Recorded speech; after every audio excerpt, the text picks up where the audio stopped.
Well, I think they want us to pay for this. They want us to pay for this cost of living crisis through wage restraint, and they want to allow profits to rip and they want to let prices rip, and we've got to bring people together to change that. How have Liz Truss's first couple of days gone?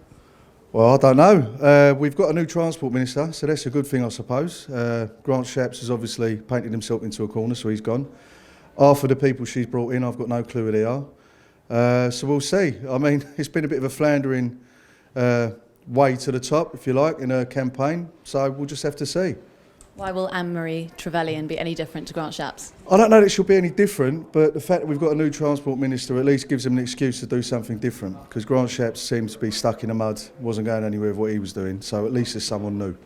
We'll have to wait and see what that minister's like. I mean, I don't prejudge it. We've not met him, we've not spoke to him yet.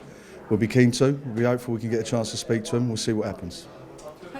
Hopeful, yeah. What about, did you see Liz Truss's comments today about not wanting to implement a windfall tax?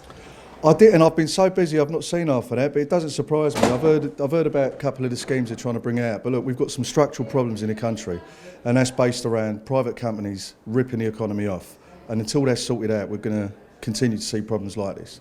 So we need more than a windfall tax. We need to sort this out. We need caps on prices. We need to bring some of these profits down, and they need to be redistributed in the form of wages. How do you think that people in your union are going to respond to £170 billion in profits from some of these companies and then no windfall tax? Well, they're completely used to this. I mean, we've been right away through a pandemic and they've watched their employers strip millions and millions and millions out of their industry, send it off to tax havens, and then be told at the end of it, after 3 years of pay freezes, that there's no money for a pay rise for you. So they're well used to seeing this. There's been a long discussion today about who will end up paying for this. Who do you think will end up paying? Well, I think they want us to pay for this. They want us to pay for this cost of living crisis through wage restraint, and they want to allow profits to rip and they want to let prices rip. And we've got to bring people together to change that. Because it doesn't have to be like that. We can cap prices, we can regulate profits, and we can make sure that there's living standards for people fit for an economy like the one we've got. And that's only going to come about through bringing people together to demand that of the politicians.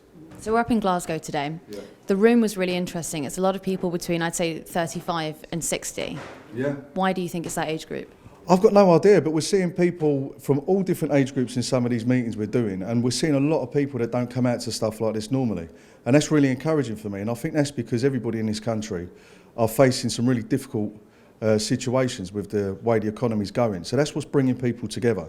And what we've got to do is explain to people the reason that's happening is something that can be changed. It doesn't have to be like this. All we hear about is the market says this, the market says that.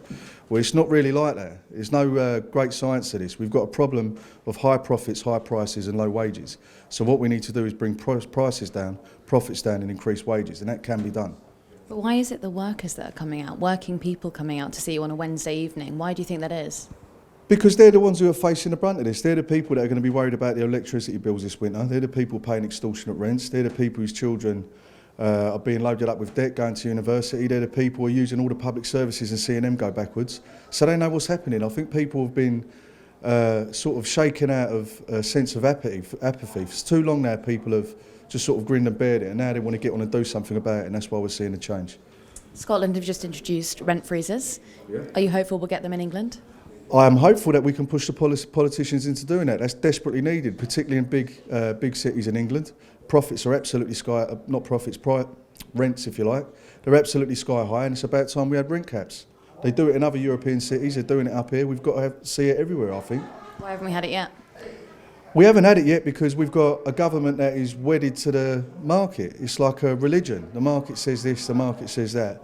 And we can't have anyone else dictate what the cost of a commodity is except the market. Well, we've seen that doesn't work. The market can't run the trains right now. It can't deliver housing. It can't keep the children fed, and it can't keep the old people warm in winter.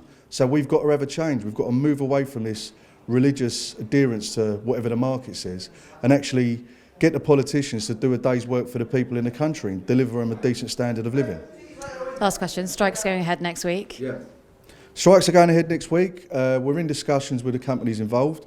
We'll have to wait to see whether they get a fresh mandate from the new Transport Minister, but we're always open to negotiations. If they come forward with a reasonable offer, we'll consider that.